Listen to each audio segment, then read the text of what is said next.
Olá, tudo bom? A resenha de hoje é a respeito do livro Um Experimento em Crítica Literária. Provavelmente está espelhado para vocês, então está ao contrário, né?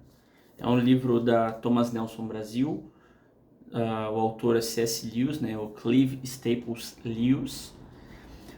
Bom, a respeito desse livro, né? Ele foi escrito em 1961, né?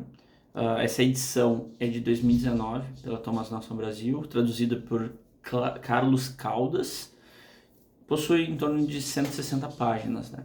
É um livro de crítica literária, né? Diferente dos outros livros do Lewis, que dialogam com a questão da apologética, a questão da teologia, fantasia, enfim. Bom, esse livro é dividido em 11 capítulos, mais epílogo e apêndice, né? Vamos falar um pouquinho a respeito do autor, né? O autor, como eu disse, é o C.S. Lewis, né? O Clive Staples Lewis.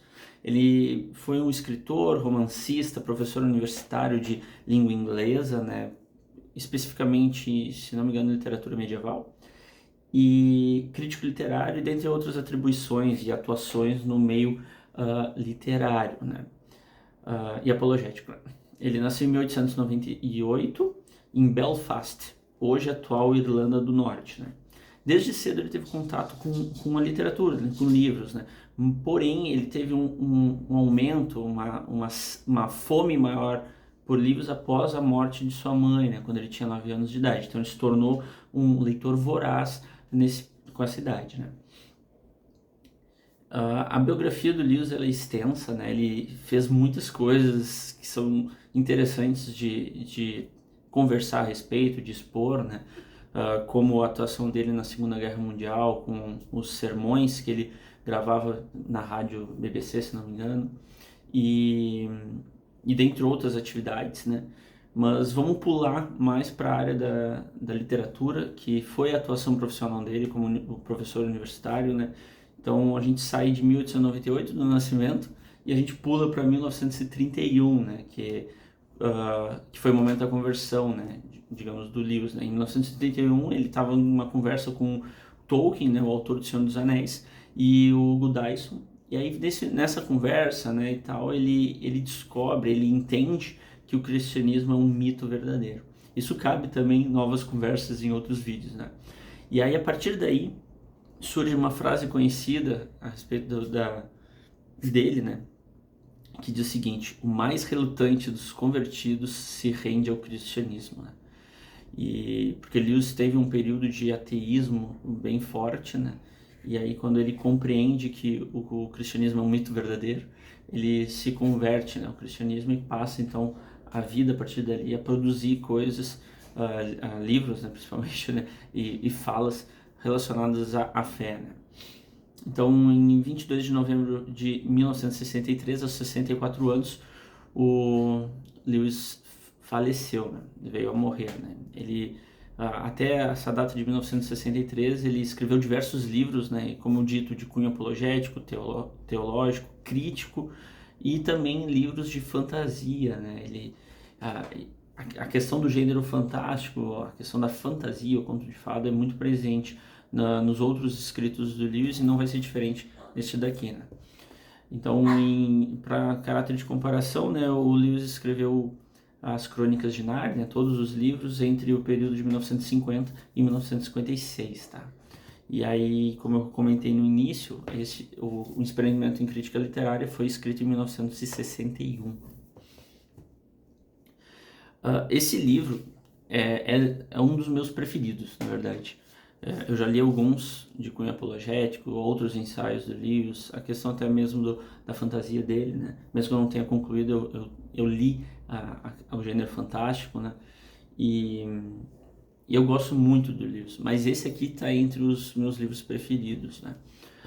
Ele inicia o livro propondo uma reflexão quanto à plausibilidade em definir um bom livro como um livro que é lido de um jeito e um mau livro como um livro que é lido de um jeito errado, né?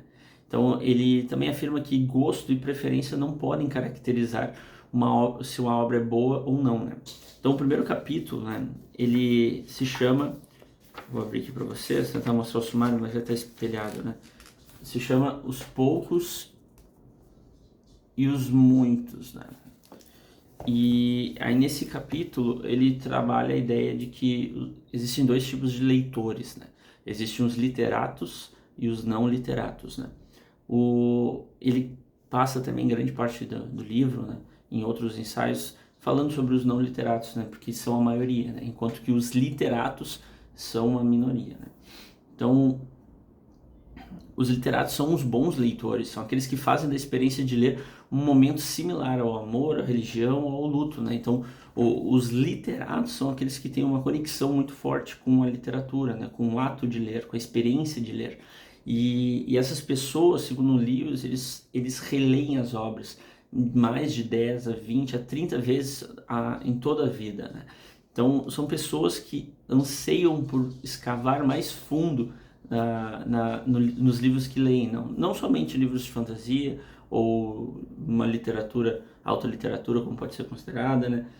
Enfim, são pessoas que apreciam a literatura de um jeito que se envolve.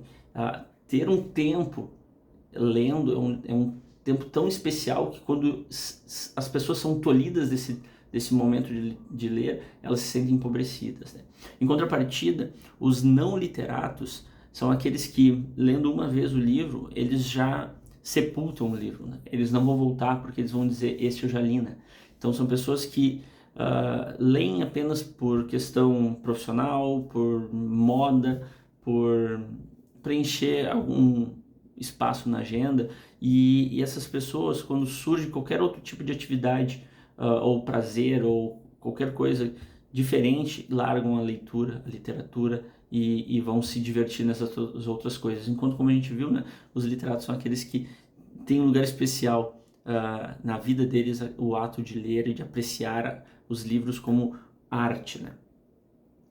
Então, como o próprio título desse primeiro capítulo, né, diz, né, os literatos são poucos, enquanto que os não literatos são muitos, né? Aí no segundo capítulo, eu não vou me ater a todos, mas eu acho que esses dois primeiros são interessantes, depois a gente pula pro último, né? Mas o segundo capítulo se chama Falsas Caracterizações, né? O autor ele comenta a respeito daqueles que são críticos profissionais, né? Onde se espera deles uma admiração profunda pela literatura. Porém, em alguns casos, eles apenas são leitores profissionais. Eles não têm aquela conexão, como a gente viu, de pessoas literatas. Então, são profissionais de literatura que são não literatos. Então, a questão dessa proposta é que muitas vezes a pessoa ela está nesse ramo, mas ela fica embriagada com a quantidade de leitura e de demanda, porque ela está recebendo para isso, ela precisa executar, que ela se distancia da, da aptidão por ser um bom leitor, né? E essas mesmas pessoas que acabam fazendo um mau trabalho, elas contribuem para que os não literatos continuem sendo literatos, não literatos, né? E um ponto interessante é que Lewis ele considera que muitas vezes os não literatos e os literatos eles já são separados em berço, né? As pessoas é como se elas nascessem com essa tendência, né? Mas é reversível, desde que a pessoa entenda, tenha essa iluminação em algum momento de saber que o livro não é apenas um livro, né? Ou essa experiência é apenas uma experiência qualquer que pode ser descartada e trocada por qualquer outra, né? Então ele comenta o quão problemático é essa situação, né? Visto que esses profissionais podem conduzir uma massa de não literatos ao limbo da experiência literária, né? E aí por que isso ocorre? Segundo Lewis, tal situação ocorre no momento em que a leitura torna-se obrigatória, né? Então, em outro capítulo, ele vai falar sobre a obrigatoriedade, né? Que talvez as escolas não pudessem obrigar as pessoas a ler, os alunos a lerem certas obras. Essas pessoas, elas deveriam encontrar por si mesmas a boa leitura, né? E no decorrer do livro, ele também ele tenta inverter essa perspectiva, que muitas vezes a gente tenta encontrar um bom livro e um mau livro. Mas será que a gente não está sendo um mau leitor ou um bom leitor? Será que a nossa perspectiva para com a literatura não tem afetado a forma que nós lemos os livros que lemos e até mesmo os critérios para julgar tal obra? um dos pontos também abordados pelo Lewis é que o conteúdo e outros aspectos do livro, eles são definidos, são fatores cronológicos que definem o gosto, a preferência muitas vezes, né?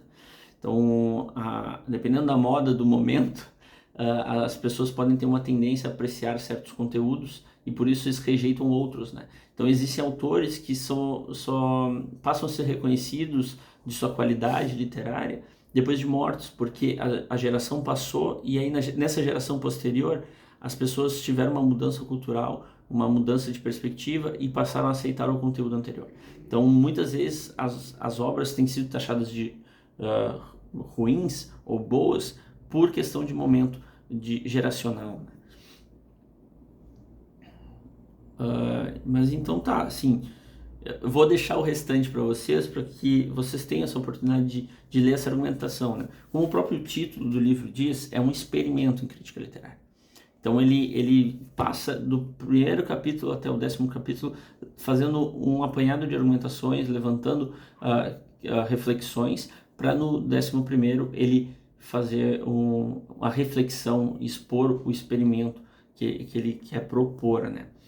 Então, e qual é esse experimento? De forma resumida, a proposta do Lewis é um novo olhar quanto à crítica de um livro, né? Então, a nossa crítica, ela não pode, a gente pode definir o que um livro é ruim, mas por que ele é ruim? O que leva esse livro a ser ruim?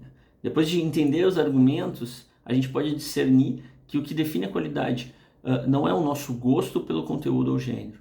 E aí, como eu disse, essas questões são transitórias e geracionais, né? Portanto, nossa atenção deve estar conectada à proposta do escritor, né? E com o que ele quis dizer, não de nossos pressupostos, né? Então, quando a gente for pegar um livro para ler, não necessariamente esse, mas quando a gente for pegar, por exemplo, Nárnia ou qualquer outro livro de ficção, fantasia, a gente tem que ter essa experiência de coração aberto, digamos assim, para que a gente tente retirar da obra aquilo que o autor quis expor no momento que escreveu a história, a narrativa, e a partir daí tecer a crítica, né? Não chegando armado com pressupostos culturais, geracionais, e aí só com isso a gente já muitas vezes pode condenar uma obra sem nem mesmo ter conseguido entender as camadas de profundidade contidas na história, né? Ou no livro em si, né? E aí eu finalizo com a frase muito conhecida de Lewis, que está presente nesse livro, que é: mas ao ler a grande literatura, eu me torno 1000 homens, né? E por que ele se torna 1000 homens, né? Porque ele entra no livro tentando lê-lo com a perspectiva que o autor quis propor, né? Então ele experiencia a história, ele não se fecha, ele não é um agente externo, né? Claro que não é uma experiência sobrenatural, espiritualista, nem nada, mas é tu se colocar naquilo que o texto, a literatura se propõe, é criar novos universos, novas narrativas, novas pessoas, novas histórias, sem se descolar da realidade, mas poder experienciar esse momento, né, de contemplação da beleza contida na história e tudo mais. E aí essa capacidade vai nos dar o discernimento de definir o que é um bom livro e o que não é um bom livro, e se somos bons leitores ou não. Esse livro cabe mais discussões, uma expansão melhor dessa conversa, mas o convite é para que vocês possam fazer essa leitura e apreciar mais um escrito do Lewis. Abraços!